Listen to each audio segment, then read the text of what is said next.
Ну а пока решается вопрос о строительстве онкодиспансера в Якутске, на улице Стадухина уже открылось новое здание Центра по профилактике и борьбе со СПИД.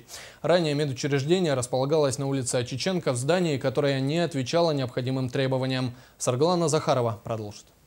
Центр по профилактике и борьбе со СПИД теперь находится не только в самом центре столицы, но и в центре всей медицины Якутска. На первых 3 этажах расположилась поликлиника. Если в кабинетах старого здания вели прием по 2 и 3 врача, то теперь каждый специалист имеет отдельное помещение.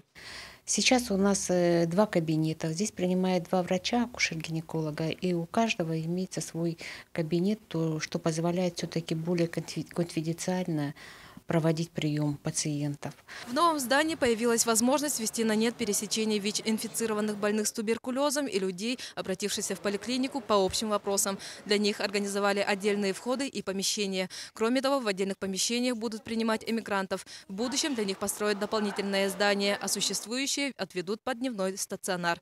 Верхние этажи нового центра полностью занимает лаборатория. Современное автоматизированное оборудование сводит до минимума человеческий фактор в установке диагноза. Если раньше на установку диагноза требовалась неделя, а то и более, то сейчас этот процесс сокращен до 2 и 3 часов. Определяет количественный, и поэтому я вот вручную обсчитываю. А так вообще по всем другим видам инфекций у нас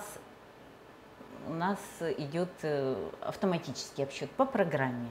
В новом центре открываются новые возможности. Теперь в нем ведут приемы не только врачи узкого профиля, но и терапевты, а также педиатры. Мы участвуем в программе вместе с Министерством социальной защиты по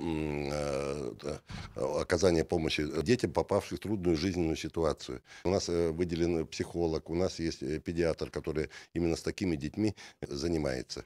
Новый центр уже принимает первых посетителей. Как отмечают работники, переезд сделал центр доступнее для населения. И надеются, что скоро люди изменят предвзятое отношение к проблеме, с которым врачи ведут неустанную борьбу. Саргалана Захарова, Иван Семенов, НВК «Саха», Якутск.